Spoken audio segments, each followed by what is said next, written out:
September is almost here. What will the Dodgers roster look like? Who will those September call-ups be? Also, a change that the Dodgers need to make. What will the Dodgers' strength be in the postseason? Also, we got injury updates on Max Muncy, on Ha-Seong Kim, and we've got the best of Dodgers social media and a new version of Shohei Ohtani. That's coming up next on Dodgers Dugout Live. It's time for Dodger baseball. Welcome to Dodger Stadium. This is the golden age of Dodger baseball. The Dodgers are building a dynasty. You got it, Warrior Parade! We got it, Parade! The Dodgers punch back and head to the championship series! Ohtani starts the 50-50 club! Mookie Magic! Freeman hits the ball to right field! She is gone! Start the party, Los Angeles! Your Dodgers have won the World Series! Think blue, bleed blue, and I'm out. What is up, Dodgers Nation, and welcome to another episode of Dodgers Dugout Live, the #1 Dodgers podcast and Dodgers show on YouTube. Everything you need to know about your boys in blue in less than an hour. My name is Doug McKain. I cover the Dodgers for Dodgers Nation. I'm a credentialed member of the media. You can follow me on X and Instagram at DMAC_LA. If you are new to the channel, do me a huge favor. Hit the subscribe button. Hit the notification bell. Join the party here on Dodgers Dugout Live. And if you watch the show every single day, if you want to support the show every single day, hit the like button, drop a comment down below. Also, join our Discord. We've been dropping that down below in the info. It's the fastest growing Dodgers Discord. Thousands and thousands of Dodgers fans say things that you wouldn't really see on social media, say things that are perfect for the Discord. And it's the best Dodgers ball knowers, and you guys are that. So definitely join the Discord. We're also going to do giveaways over there. There's a VIP section where you get hats, you get merch, all kinds of stuff. I drop nuggets on the Discord when I'm at the game. So that's also something you want to do. The Dodgers Dugout Live poll question of the show. I asked you guys over on the X, which Dodgers position group do you have the most confidence in heading into the postseason? And right now, 5% say the bullpen, 24% say the offense, and 71% say starting pitching. So we've got so much Dodger baseball to get into. So let's get right into it. Leading off, the hottest story in Dodger baseball. So we're going to talk about September call-ups. We're going to talk about a change I think the Dodgers need to make. We're going to have the best of Dodgers social media, talk about the new version of Shohei Ohtani, but we got some breaking news here in the Dodgers Nation studios here on the show, and that is that moments ago we learned that the Red Sox have released right-handed pitcher Walker Buehler. This is according to Chris Cotia of Mass Live, and they've already made a corresponding move. Peyton Toll was selected, and this marks the end of what was a very down year, an extremely disappointing year for Walker Buehler with the Boston Red Sox. This was supposed to be okay, let's prove it. Let's prove it. I'm going to bet on myself. He signed a 1-year, $21 million deal. $21 million deal for 1 year for Walker Buehler. He did not get the qualifying offer from the Dodgers, and he was the hero. They got the final out that struck out Alex Verdugo to win the World Series for LA last year, and a lot of Dodgers fans saying, run it back. Bring back Walker Buehler. How could you let Walker Buehler walk? How could you let Walker Buehler get away? He was drafted by the Dodgers. He was developed by the Dodgers. He's butane. He's our postseason hero. You can't let Walker Buehler get away. But the Dodgers said, you know what? That was great. And he shouldn't ever buy a drink. He should never have any whiskey or bourbon, things that he likes to drink. He should never have to pay for that ever again when he's in Los Angeles. But the Dodgers, they saw what happened to their rotation last year. They were decimated by injuries. You had to rely on 2.5 starters, Walker Buehler, Jack Flaherty, and Yoshinobu Yamamoto, and a great bullpen and a great offense to win yourself the World Series. And out of respect, they moved on from Walker Buehler, didn't offer him that qualifying offer because the inconsistency throughout the season when he almost got released a couple of different times. And thankfully for the Dodgers, he found it in the postseason. Thankfully for the Dodgers, he was great when it mattered most. And he will always be a Dodgers postseason legend. He really, really will. But you don't sign a guy just because of what he does in the postseason. I mean, if you look at last year, he had a 5.38 ERA in 16 starts. He was viewed as a long shot to make the Dodgers postseason roster at one point, and then he gets the final 3 outs of the World Series. He wasn't good. He just was not good in the regular season. But postseason, he is a different animal. He's a different beast, but that ship has sailed. It really has. And unfortunately, this year with the Boston Red Sox, things just didn't click for him. Things just did not work out. He wasn't able to recreate that success that he had in the postseason. In the postseason for the Dodgers, if he had just been like 70 or 80% of that guy, then I think that he's still in the Red Sox right now. Then I think that he's looking at a really, really nice contract in the offseason potentially. But when you looked at when the Dodgers had him on the mound last year, they had to outslug opponents. The Dodgers were 9-7 when he was on the mound, and that was thanks to a really, really good offense. But a 5.84 ERA, a 6.06 FIP, opponents rating 301 against him, slugging 542. It was not good. And then thankfully, he did find it. He absolutely found it in the postseason. I mean, he was monster. I mean, everyone talks about Game 5 of the World Series. You all got to think of even Game 3 of the NLDS when the Dodgers kind of got their mojo back. And even though they didn't win that game, he started to bring it. And I think that he gave them a different edge. And then you also look at his performance in Game 3 of the NLCS when that series was tied and Walker Buehler went out there. He had 6 strikeouts in 4 innings. It was his only start of the NLCS. And in Game 3 of the World Series against the Yankees, he was better. He had 5 strikeouts and 5 scoreless innings in New York. Only gave up 2 hits. So he was massive in that one.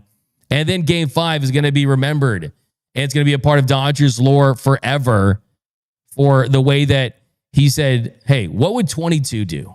What would Clayton Kershaw do? That's what he said that he was thinking. What would 22 do?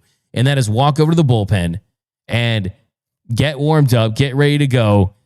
And he goes in there, and it felt very 1988 Oral Hershiser going out there, and you get a bulldog, the Buell dog, doing kind of what the bulldog did and close it out. And in that Game 5, it was a 1-2-3 ninth. He struck out the last 2 hitters, Austin Wells and Alex Verdugo. And he was just fantastic during that stretch. He really, really was. And what he said during that Mookie podcast, it really stood out to me. I remember he said, I felt like I weighed 3 pounds.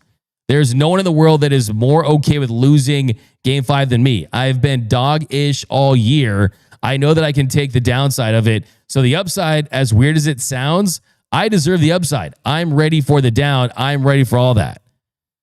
So it was a great run. It was awesome. 15 innings in the postseason, had 13 strikeouts, 5 walks, a 3.6 ERA, and a 3.5 FIP. Unfortunately, he needed to post numbers similar to that to get the kind of contract that he was after with the Boston Red Sox. Because this year with the Red Sox, it has just been bad. It really has been. And it's unfortunate for a guy that it looked like was going to win a Cy Young at some point. I look at 2021. And 2021, I think Walker Buehler will look back at as the beginning of what will ultimately be the end of him ever being an elite pitcher. This year with the Red Sox, a 5.45 ERA, a 5.69 expected ERA, a 4.94 FIP, expected FIP of 5.88 FIP, a negative 0.7 WAR. the strikeouts per 9 down to 673. I mean, the walks up 441 walks per 9. This guy has just been basically Boston Noah Syndergaard for the Dodgers in 22 games, 22 starts, 23 games, 112 in a third inning. So I hate this for Walker Buehler. I hate it, but I know I'm going to get in the chat. Come on. Should the Dodgers re-sign Walker Buehler? Should you put Buehler back in the system? Now it was Joe Kelly. Now they're going to talk about Walker Buehler. Should you bring Walker Buehler back? Well, it'll be interesting to see if another team takes a flyer on him in any capacity. But the truth is, the Dodgers starting pitching is as solid as it's been ever heading into the month of September before a postseason run. And like I always say on the show, you don't want to reheat those McDonald's French fries. You don't want to reheat nachos. You ever try to reheat nachos, especially that have cheese and jalapeno on it? Tastes gross. Doesn't matter if you put it in the air fryer, you put it in the stove, like it doesn't work. And I think that you just kind of have to look back at your time with Buehler and say to yourself, hey, yeah, barring being decimated by injuries, what happened in 2024 was magical, and the chance of recreating that again are slim to none. So I don't think that they're going to make a run at Walker Buehler. I highly doubt they will unless you have multiple injuries. It'd be interesting if they did have that, and would that be an option? I'm sure it possibly would. But right now, I'm like, hey, Walker Buehler, I love you, bro. I love what you did for this organization. You will never have to pay for a drink ever in this town again. But still, I think no on Walker Buehler. Let's get into some comments though. 199 breaking: the Red Sox release Walker Buehler. That's from Eric Sanchez. Don Davis: I would have thought they'd release Dustin May before Walker Buehler. Nope, that's not the case. Justin Lamas: Walker Buehler released. He has 2 days to find a way to attach to a playoff team's roster if he wants to be in the playoffs. And that's the thing. That's the thing, right? You got to be on a roster by September 1st to qualify for the postseason.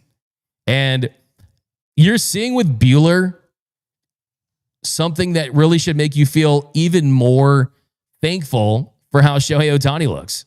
Shohei Ohtani just threw 7 pitches in a game and found a curveball and had a season-high 9 strikeouts, and is throwing 100 miles per hour. He had a brace surgery, not a full second Tommy John in the traditional sense, but the truth is there are no guarantees when you have a first Tommy John, when you have a second Tommy John. Sometimes guys come back and they look like Nathan Eovaldi. Sometimes guys come back and they look like Walker Buehler.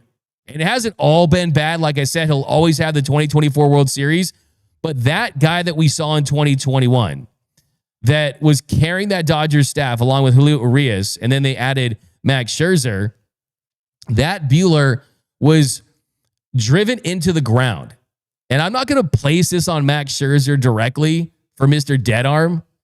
If you want to talk about guys that should never have to pay for a drink, Walker Buehler's in that class. If you had to talk about guys that you just want to pour your drink on, I think Max Scherzer could be one of those guys. He made the business decision. He had the dead arm. And then the arm magically was reincarnated when it came time to pick up a pen and sign a record deal with the Mets. If Max Scherzer doesn't go down and Walker Buehler doesn't force himself to go on short rest twice during that postseason, you wonder. You only got so many bullets in that arm. And when you pitch on short rest at a high level in a high stretch situation, it takes its toll on you. And to be honest, if I have to think of one word to describe the Walker Buehler experience, it is fast. And I think of one of my favorite movies ever, and that's Ferris Bueller's Day Off. And what's the quote? Life moves pretty fast. If you don't stop and look around once in a while, you could miss it. And when he came up, he was throwing fast. He quickly emerged. He fast stepped onto the scene in Game 3 of the World Series against the Red Sox. And it was pretty fast when people were starting to mention him as the future torchbearer of the ace of this organization. It was going to go Kershaw to Buehler, and then he was going to be that next guy. And all of a sudden, as fast as that went, he's out of the league currently. So it hurts. It hurts. But I'm not taking a flyer on Buehler. I love the guy, but that's not going to happen unless you want to stash him, develop him maybe for next year. I mean, I don't know. And there's really no kind of way around it. It also kind of makes me go back to Jack Flaherty. I want one point on Jack Flaherty. There's been all this talk this year about the Dodgers and, did Friedman cook this offseason? Yeah, he didn't cook a filet mignon. He cooked some top ramen. He cooked that bowl of Cheerios with the 2 raw hot dogs in it and the slice of cheese, right? No. You're starting to look now. Wait a second. Blake Snell looks elite. Tanner Scott looks better. Curb Yates looks better. And he did not bring back Walker Buehler. He did not bring back Jack Flaherty. If Jack Flaherty was on this team, he wouldn't sniff the postseason roster. Jack Flaherty this year with the Tigers has an ERA almost as high as Buehler's at 4.87. Not terrible. The FIP's better. The expected number's a little better. But the point is, some of the best signings are the ones that you do not make. And I think from the starting rotation standpoint, this rotation's in a good spot. But all right, let's take some comments here. What are your thoughts on Walker Buehler? Is there anyone, for me, I want to see Walker Buehler at Dodger Stadium. It's basically sitting in the dugout club, supporting his old friends. I love Buehler, but I think this rotation's in a good spot. I really do. Let's see. There's me. We got some comments down below. Like Kike, he could be much more productive in October. We already have Roki in AAA. We got Jose Aguirre says Buehler was already injured when he got drafted. He was already a risk. There's no need for Buehler. We got Justin Lamas. To be fair, we're already dealing with our own version of Buehler and Flaherty with Roki Sasaki. Totally different situation. Totally different. Roki Sasaki's a guy that's never proved it, and you have him under team control for 6 years, including this year. He's a project. He is an absolute project. So I would not put them in the same bucket. But all right, guys, switching gears real quick. We'll talk some more Buehler later during the 7th inning stretch. So we'll get that in there. And let's get to the September call-ups. I mean, who is it going to be? And in this case, we're going to see a Dodgers team that could use some more depth, right? I mean, you could also use some more lanes for guys to give them those postseason test drives.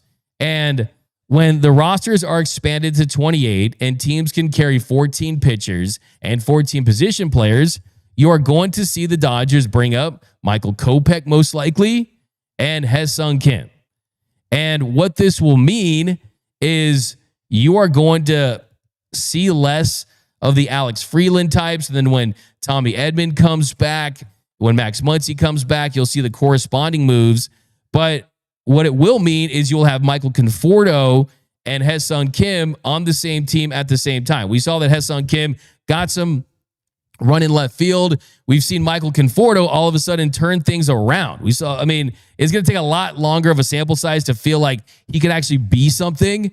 But I mean, they're going to continue to ride this wave. Michael Conforto last 3 games, he has 5 hits. He has 5 hits and 10 at-bats, including a home run and 2 doubles in key moments, too. Also a key walk that set up that Dalton Rushing 3-run home run on the Sunday win. So I'm not saying Michael Conforto, I'm not saying he's going to win the NLCS MVP, but I am saying that they are going to continue along with him. And the question is, where will he play? Will it be in left field? That's the only spot he can play. And what does this mean for Ha-Seong Kim when he comes back? Does he get some starts at second base? Will we see him in the outfield again? He told me that he prefers the infield, right? He does. He prefers the infield. And Miguel Rojas told me that he is a Gold Glove caliber second baseman. But I think for them, the number one thing is, can Ha-Seong Kim hit?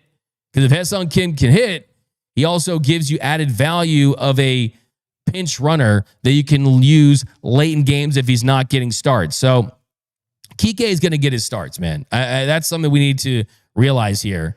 And if Kike gets his starts, that means Tommy Edman, if he's healthy, he's in center field. He's at second base.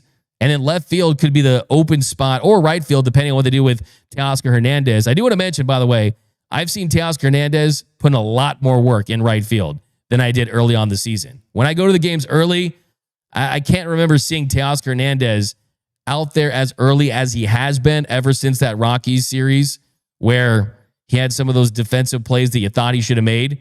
So the effort has certainly increased from Teoscar Hernandez. So we'll see if he stays in right or if he goes to left. But still, the number one thing you need to know about the September call-ups is it's going to be about seeing if Haesung Kim's shoulder has responded well, if he's adjusting back when pitchers have adjusted to him. Because I think the idea that Haesung Kim is a lock when he returns, they're just going to move off of Mike Conforto, I would say pump the brakes on that. Because in July, Kim was 11 for 17, hit 193 with a 417 OPS. And in those 57 at-bats, he had 24 strikeouts. So we're talking about a guy that even before he had the shoulder injury was striking out at a higher clip because guys are kind of game planning for him more. So I love Haesung Kim. I love the comment. It's our favorite t-shirt of the year that we've made. And I just need to see him prove it to me. I'm not going to be one of those people that just goes, oh, man, this guy's got charisma. This guy's got a great smile. And he's got quads for days, doesn't skip leg day and all this stuff. That I just want him on my team. I want to put together the best roster possible. We got Jose, D-Mac, let me get a Congoto. Look, I mean, I guess myself and Jose are the only Conforto truthers in the world. But yeah, we've got the Walker Buehler story here. Noel, what's your sense of how fans have been reacting to Walker Buehler? Is there a get Buehler back to LA movement like we always see with players? So I would say, like, in the Instagram post that I just made, there's already, I posted like 15 minutes ago, there's already like 400 comments. I think like 300 of them are people saying bring him home. Yeah. I mean, as what? People want him back. As a batting practice pitcher or as a coach? I like what you said to pull up to one of the postseason games. As a fan, yeah, like kind of like what we saw when Juan Soto came to support Trey Turner, right, back in 2021. This is no slight to our guy. There's people in the chat though saying maybe the Yankees or the Padres will go after him. What do you think about that? I mean, I think it depends on, do you put him back here with just a couple days left to get him on the roster to make him eligible? I mean, that's a very quick turnaround to try to evaluate a guy that has been, let's be honest, let's not sugarcoat this. He's been awful. He's been bad. He's been one of the worst pitchers. Like basically what Michael Conforto has been to the Dodgers. Yeah. Walker Buehler was that to the Red Sox. So like, do you like? So if Michael Conforto got like cut with teams with the Giants, like let's bring back Michael Conforto, right? I mean, that's true. So I mean, but the difference though is, I mean, the argument for Buehler would be, yeah, Kike isn't great in the regular season either. Walker Buehler somehow turns it on. And Walker Buehler's mentioned this too, that, hey, like in the postseason, something happens to me. So do you think like the timing of this is something that Buehler maybe is like kind of upset at the Red Sox for cutting him like so close? No, I think look, I you know, I'm a sicko, so I actually have occasionally watched his post-game press scrums on NESN on YouTube throughout the season. And one thing about Buehler is, man, he's pretty raw and he's very self-aware. And he's not a guy that thinks, oh, I should take a roster spot. I should take a spot in a rotation over another guy because of what I've done or my track record. He knows that it's a performance-based business. It's a meritocracy. And he knows numbers too. And he knows he wasn't getting it done. So I don't believe that baseball's a business, man. Like, this is a guy that literally thought he was done with the Dodgers. Yeah. Like, I remember he was wearing this like Jason shirt last year with the Jason mask on. I remember. And I was like, hey man, you trying to send a message with that t-shirt? And he's like, maybe a little bit. Like, I'm trying to like get into like a different mindset of, hey, like I got to be the guy to kind of fight back through this because no one's gonna give me anything. So I think that he realizes that. So, I mean, he'll get another opportunity. He will get another opportunity. I think we'll get another opportunity though. That's for sure. But all right, guys. So coming up next, we're going to talk about some comments that Andrew Friedman made about this Dodgers offense and a change that this Dodgers offense needs to make. And we got an update on Max Muncy. That's coming up next on Dodgers Dugout Live. Welcome to the Dodgers Nation Podcast Network, your front row seat to everything Dodgers all season long. Home of the #1 Dodgers podcast in the world, Dodgers Dugout Live, hosted by me, Doug McKain. Friends call me D-Mac, and we cover everything about your boys in blue, everything you need to know about Dodger baseball in less than an hour. We've got breaking news, post-game breakdowns, roster updates, trade rumors, in-depth player analysis, Dodgers trivia, you name it. Whether it's a wild walk-off at the Ravine, a key call-up from OKC, we've got the insight, we got the coverage, and we're here for you all year long. We're the #1 Dodgers site on every platform, and we're born and based in LA. We're loyal to the soil. Dodger baseball is what we do.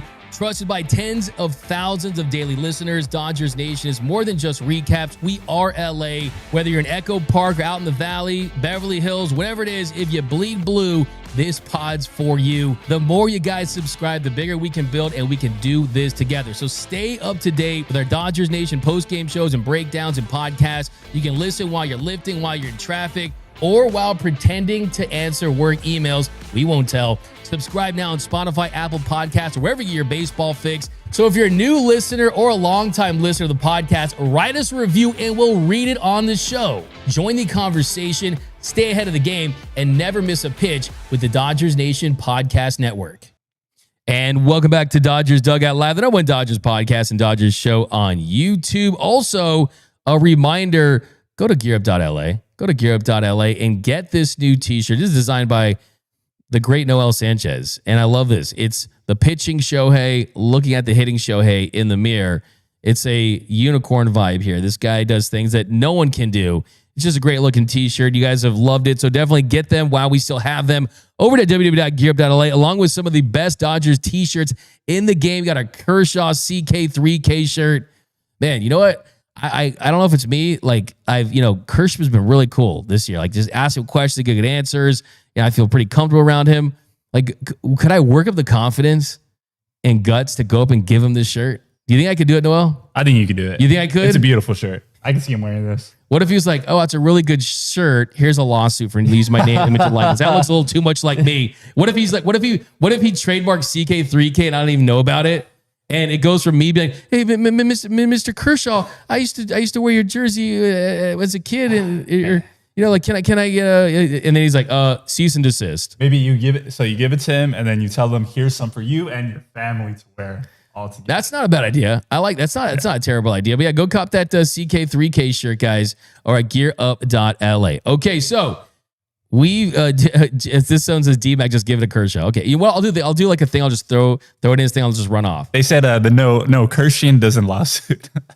Oh, exactly. There we go. No Kershaw doesn't allow. Okay, awesome stuff. Okay, so second segment here. I want to talk about this Dodgers offense because we saw since the start of July, this hasn't been the same offense that we saw for the first couple of months of the season when they led Major League Baseball in essentially every single category. At the end of June, the Dodgers, through their first 85 games of the year, they had scored 477 runs. That was first. 263 batting average. That was tops in the sport. A 338 on base. Anything above 320 is like league average. 338 as a group, that's a strong number. That leads baseball. 460 slugging percentage, that was tops. And a 798 OPS. They had led Major League Baseball in every single offensive category. Best record in the sport. It looked like we were going towards 120 wins. I mean, it was just kind of insane, the success they had. Maybe not 120, but at least 100 to 110, something in that range. And then in early July, the wheels fell off for this offense.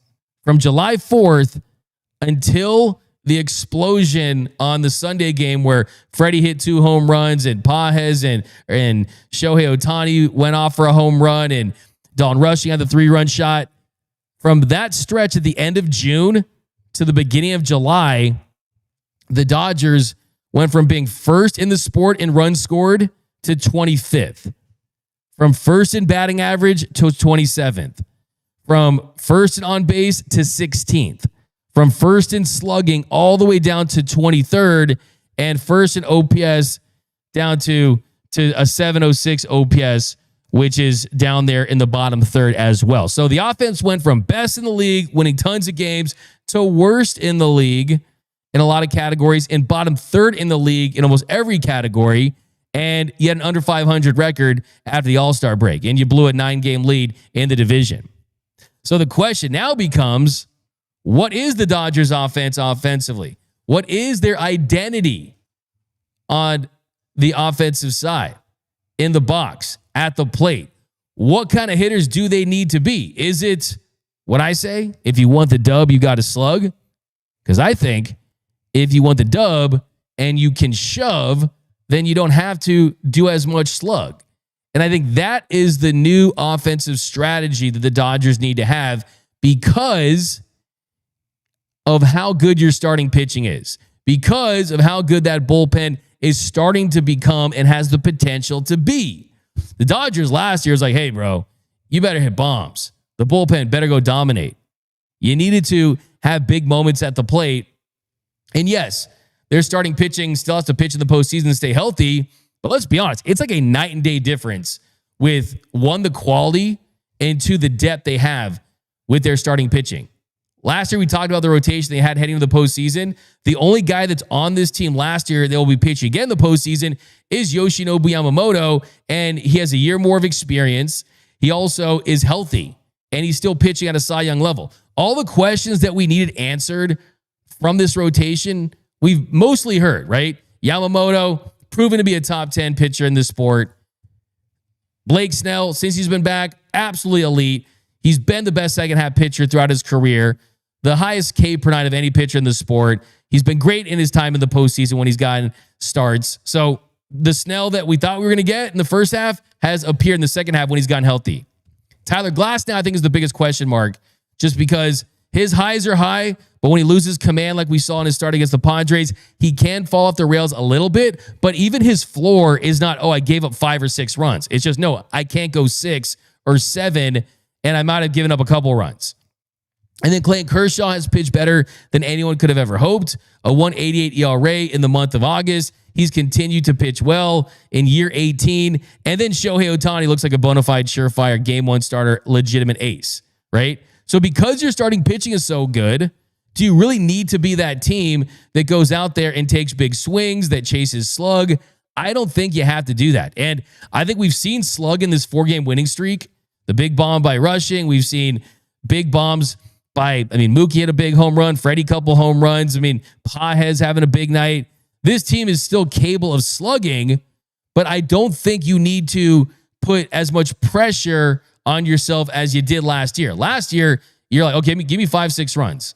And then thankfully, there were games they didn't need to, like game 5 of the NLDS, where you only had 2 runs off home runs and your bullpen was great and you had a great start by Yamamoto. But it's almost like an NFL team. It's like when the Chiefs got a better defense, you didn't need as much from Patrick Mahomes, right? Your defense is better now in the form of your starting pitching, that the offense can kind of just manage the game a little more, and you give this pitching staff 4 or 5 runs, you feel really good about your chances of winning. But Andrew Friedman was asked about this slump. He was asked about this slump that the Dodgers had for a couple of months, and his answer was, I can't answer that question. I don't know how. He didn't have a really good answer about why it happened, but he did say about the 2-month swoon the Dodgers had at the plate. He said, quote, I see everything in grays and very few extremes. Therefore, I rarely say anything is definitively 100% one thing or the other. But going into the season, I would have said that was impossible. I was wrong. Well, wait a second. Andrew, all you had to say there was one thing. Max Muncy was out. Tommy Edman was out. Teoscar Hernandez having a down year, dealing with a foot and a groin injury. Freddie Freeman going through a slump. Mookie Betts lost the weight early, dealt with some things. Freddie Freeman, slump. Guys go through slumps. So there were some things you could point to, but the good news is Max Muncy is on the mend, and he could be coming back very soon. Here was an update about Max Muncy and when he could be back, and how this injury this year for the oblique is different than the one that he suffered last year. Yeah, we're getting there. We're just trying to be cautious and be careful with everything that we're doing. At this point in the season, we can't really afford to have anything, set me back. So we're just being real slow and real cautious and making sure that everything feels completely normal before we progress to the next steps. And, we'll see what that timeline looks like. But, we're getting close for sure. Well, that's one of the things you have to build up. Your first couple of days, you have a real tough mental block about letting it loose. And, that's one of the things where you have to have those first couple of days where you're just swinging nice and easy and you're seeing how it feels and you're trusting it. And then once you realize that it's healthy, nothing's grabbing, nothing's sore, nothing's pulling, then you start letting it loose more and more and you mentally start getting over that block. But, that's the tough thing with injuries is you always have the mental block when you're first coming back. No, this one felt different than last year. And also, thankfully, we went through what we went through last year, so we immediately checked all the things that eventually got me back last year, and everything felt like it was in a good spot. So it's just letting the muscle heal, and, sometimes it's a couple of days, sometimes it's a couple of weeks. There's not really any telling, and, that's just what we've been doing is just trying to give it time to heal and see how it feels and progress from there. The Funky Muncy is ready to roll. I mean, this is not as serious as it was last year. I was at the game a couple of days ago, and I saw him running, and I saw him really looking confident that he was going to be able to get back pretty soon here, and that's going to be enough time to get at bats throughout September to get ready for the postseason. And look, I bring my facts to the fight. The numbers bear it out this year. For that stretch that he was out, you're averaging less than 4 runs a game. When he was in the lineup, 5.61 runs per game. And yes, he didn't play well in that slump early in the season. I want to forget that. And during that time, Teoscar was off to a hot start, and there were other guys that were hitting well. So it's kind of complete. But he does so much for this offense where you don't chase slug necessarily, and he sees a lot of pitches.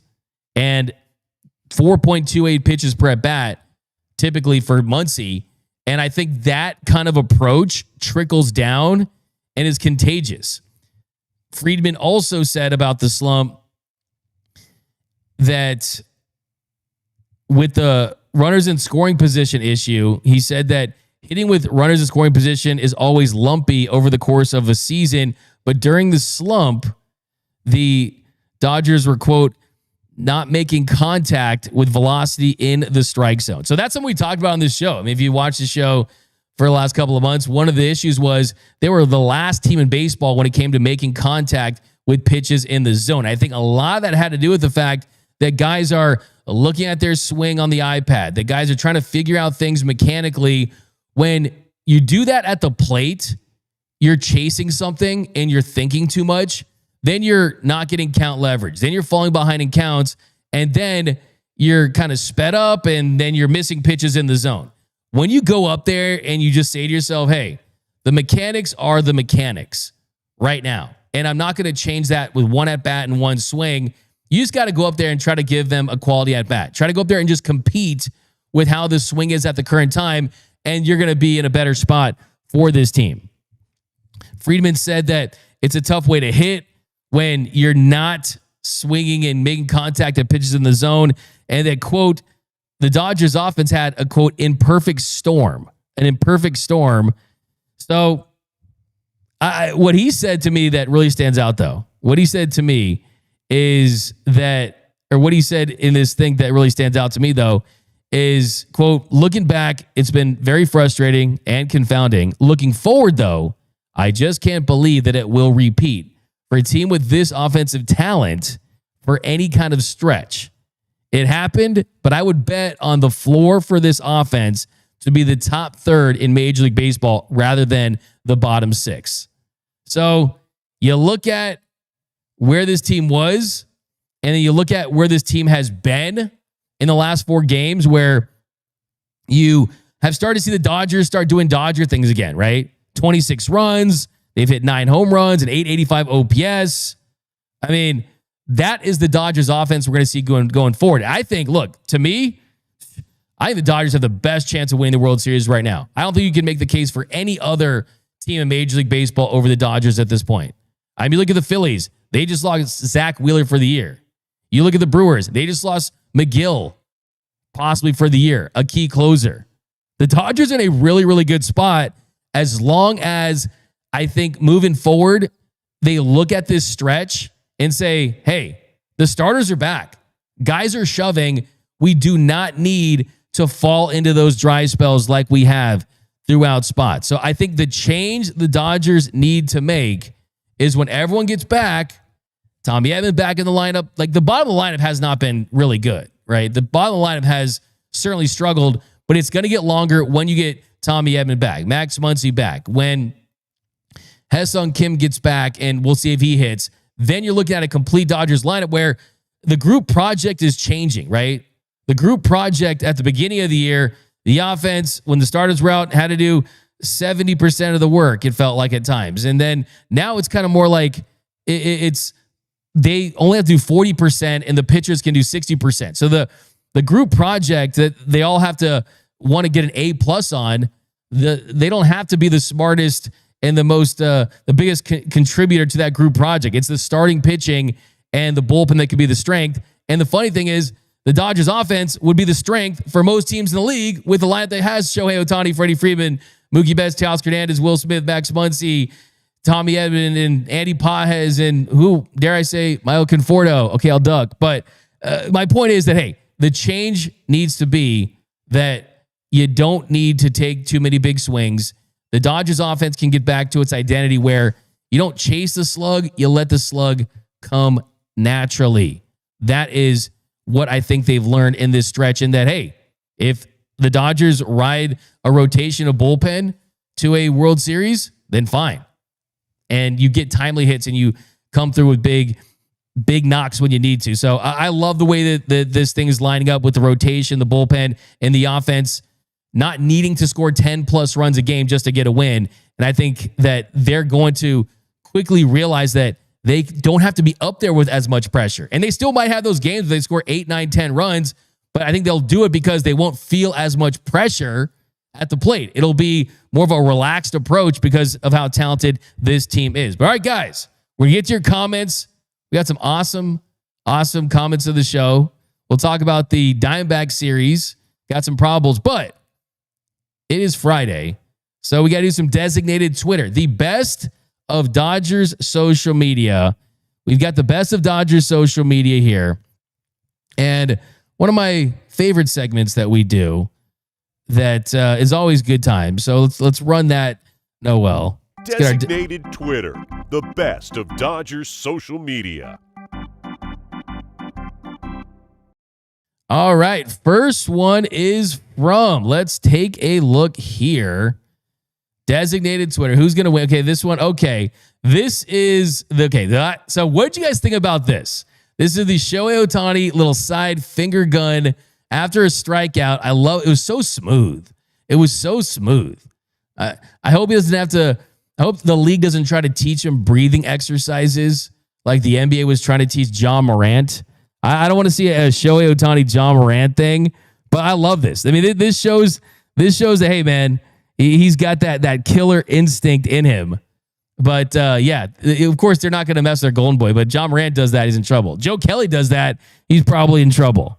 But I like that. You got John, show John Wiktani right there. I see. I mean, I love that stuff. All right, next one, we got Ultraman. Oh, so I was here for this. And I was like, what is going on? What is going on? What are those?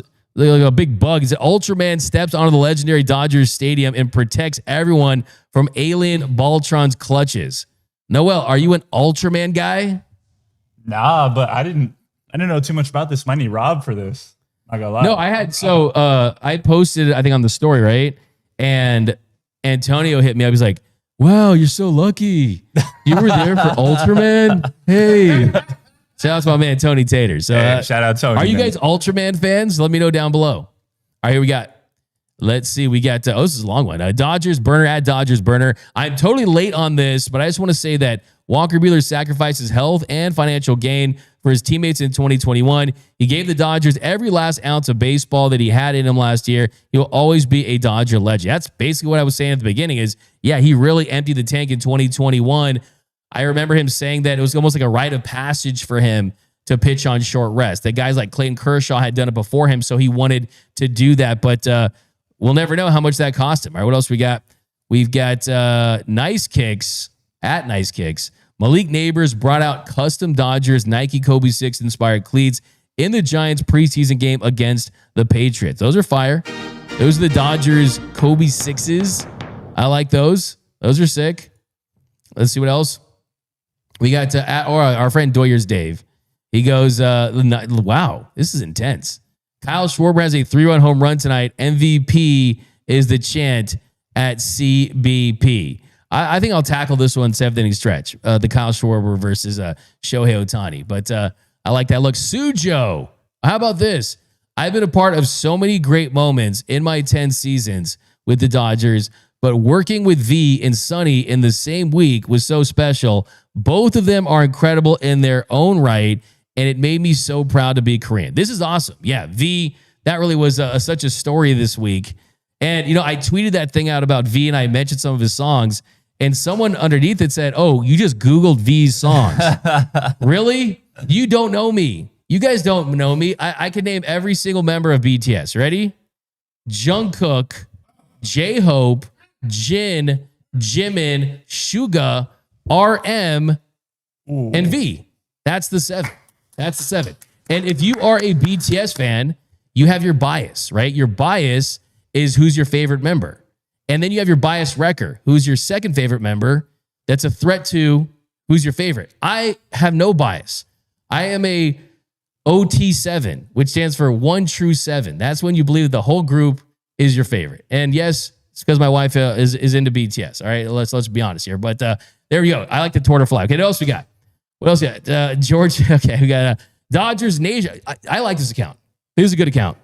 This is a good account. Go follow this Dodgers Nation account. Kike. I like how Noel says Kike. Come on, give me a Kike. Kike. Kike. There you go. Kike. I know. Little by little, day by day, we put a little bit more of the accent in. Yeah, I'm trying to phase out Kike. You know what I mean? Yep. Kike gave Gavin Lux a welcome back thrust. Oh, this is awesome. Yes. Kike gave Gavin Lux a welcome back thrust while he got his World Series ring. Hey, look at that. There's the low 4. That's what we coined here. The low 4 here. The crotch bump. Man, that's awesome. All right, what else we got? BL Boyd says D-Mac is really a 14-year-old girl in disguise. Okay. No. Oh, baseball B smile. Today in 1988, Los Angeles Dodgers manager Tommy Lasorda fights the Philly Fanatic. This is awesome, man. This is I think the Philly Fanatic is the best mascot in sports. I really do. The Philly Fanatic, I think, is the GOAT baseball mascot. I do like the Green Monster. One of my favorite ESPN Sports Center commercials.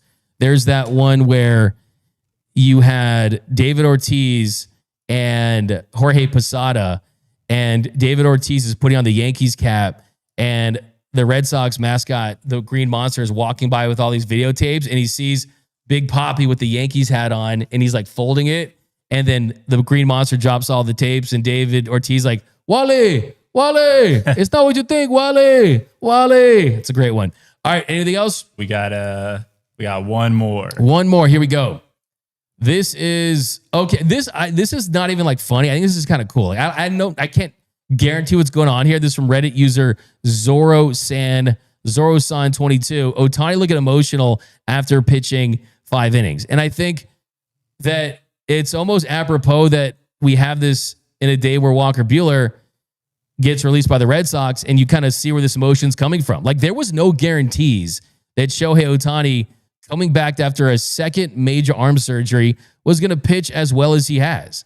And yes, I know I don't like wins and losses. It's not a way to truly evaluate how good pitchers are. But I can tell you that the pitchers care. And for him to get his first win, to show some emotion like that, I think that was him saying, hey, I still got it, man. I can still do unicorn stuff. And I think it meant something to him. But all right, guys, now let's get crazy with it. Your time to shine here on the 7th inning stretch. The 7th inning stretch.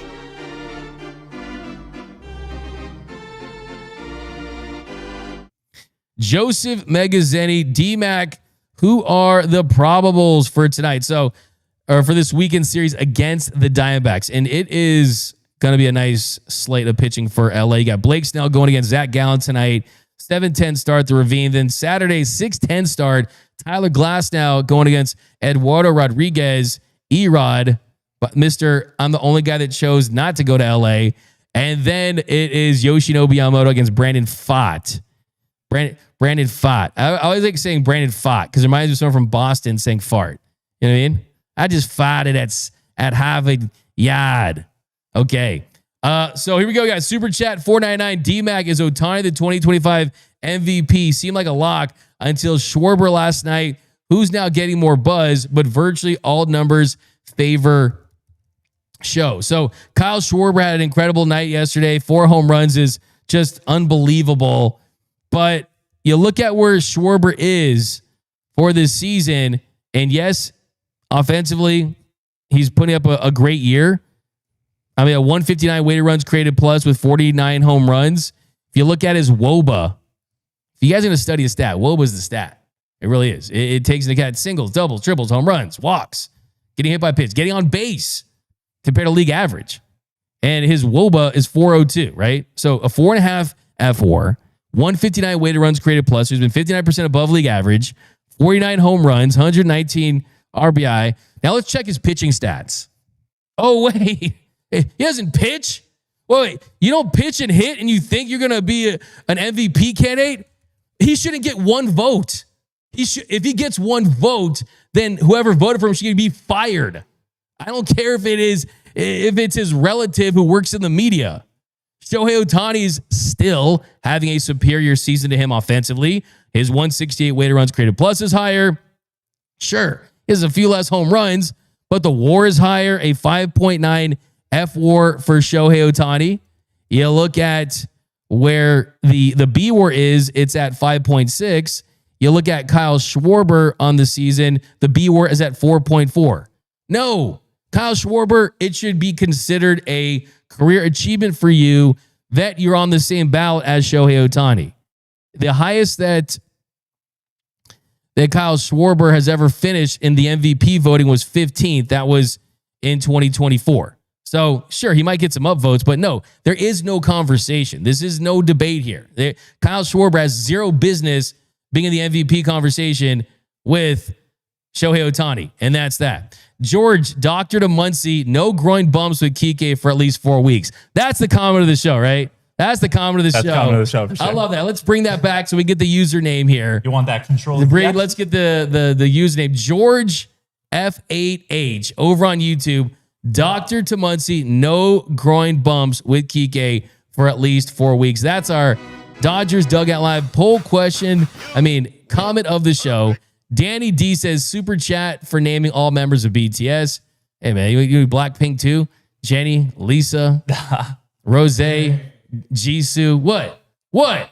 Test my K-pop knowledge. I dare you. What? The quick question. How did you record that video of you? Like everybody's standing so still that in your super chat game. Oh, in this one? Yeah. You know what? That's a good question, Noel. How'd you do that? Talking about this. So everyone's like, guys, quiet on the set. I'm doing something for the show. Everyone just freeze. We did that. What was that challenge back in the day? Like that did? The mannequin. Yeah, the mannequin challenge. I was like, guys, we're gonna do a mannequin challenge right here. And by the way, our fantasy draft is coming up. Here in just a few minutes. So let's do a couple more here. We got the tune at D-Mac. What's the difference between circus clowns and the San Diego Padres? Circus clowns have rings. Wow, I like it. I need a bro here. I actually have a bro that Muncy one. See, I'm telling you, once we got the comment of the show. So guys, every time you win the comment of the show, we post on Instagram story, and then literally 50,000 people see your comment. We do it on our Instagram story and our X, and it's awesome. D-Mac is wearing his BTS thong from Ray. Come on, bro. What, bro? Hey, yo. Stalking your ex, D-Mac. We need like a secondary bro of Rob just going, bruh. I know. We really, that is exactly right. Brianna Rochelle, what's up, Brianna? Always rock with us. Appreciate you. D-Mac, when will you sign Conforto to Dodgers Nation? He's going to be a free agent next season. Yeah, no, that's really funny. I actually saw a bunch of Dodgers fans after Conforto kind of started having some success. They were like, take him back. And the Giants fans were like, extend him. And the Giants, you can go back to San Francisco for sure. So, yeah, we got, I'll take Shohei's 9 Ks over 4 homer games from Rubio. LA Sports. I would say no. I think a 4 homer game takes that, but I think maybe a 15 strikeout game, a 20. That's and you hit too for sure. Rubio says D-Mac dances Gangnam Style in the shower. Whoop on Gangnam Style. I was at the game where he was at Dodger Stadium way back when. Brianna Rochelle, let's be honest. The 2025 MVP is Conforto, a unanimous MVP. Okay, that's definitely that's a finish him. That's a finish him for sure. I've noticed Conforto is playing for his life right now. That dude is running faster out there and left. Foxy Cinnamon, I never think the sky's falling, but I do get frustrated with them. Like with any long-term relationship. Nando says Noel Rock and BTS Commando. Okay. That's crazy. Hey, yo. That is crazy. All right, here we go. This is from Chris. Unless Michael can go 4 for 4 the rest of the season, he needs to go 1 hit every 5 games is not good. All right, so we're running out of time. So let's go to the walk-off. The walk-off. Hits the ball to right field. She is gone. All right, so today for the walk-off, we were at Mookie Betts' pickleball event, and it was really cool. We saw a lot of former players there. We saw JD Martinez was there, his teammates. You had Kirby Yates, Evan Phillips, Buddy Kennedy was there, Brock Stewart was there, Freddie Freeman, Miguel Rojas were there. It was a great event. And we're going to post something about that this weekend. And it's tough to find something that Mookie isn't good at, and he was really good. I talked to this guy named Ryan Sherry, who's one of the best pickleball players in the world, and he told me, hey, if Mookie Betts wanted to be a professional pickleball player, he could certainly do just that. We also talked to my man from Marvel. What character did he play, Noel? Played Shang-Chi. Shang-Chi. So yeah, we got a Shang-Chi interview coming up for you guys this weekend as well. But my prediction for the weekend, I got a Dodgers sweep. I think they take all 3 from the Diamondbacks. Tonight, I'm going to go with a home run for Shohei Ohtani. And I'm going to go a home run. Let's do a Michael Conforto bomb. Ooh. If he's in the lineup, we'll see. But he definitely, you like the fact that, I mean, we got to get we got to find out what's going on with our guy, Alex Call. But a Conforto bomb tonight. But I got a sweep of the Snakes. Like Indiana Jones said, I hate snakes. But that's going to do it, guys. Thanks for rocking with us here on Dodgers Dugout Live. My name is Doug McKain. You can follow me on X and Instagram at DMac_LA.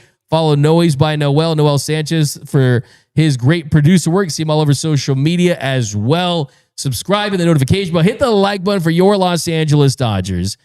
Catch us after the game. I'm going to Dodger Stadium after this, and we're going to do a live post-game show with, speaking of Marvel characters, Pedro Pascal, your favorite. You guys like to do some Michael Duarte, so we'll see you guys later. Enjoy the rest of your afternoon. And remember that nothing, absolutely nothing, brings us together quite like Dodger baseball. Until next time, think blue, bleed blue, and we are out. Start the party, Los Angeles! Your Dodgers have won the World Series! And when the upcoming winter gives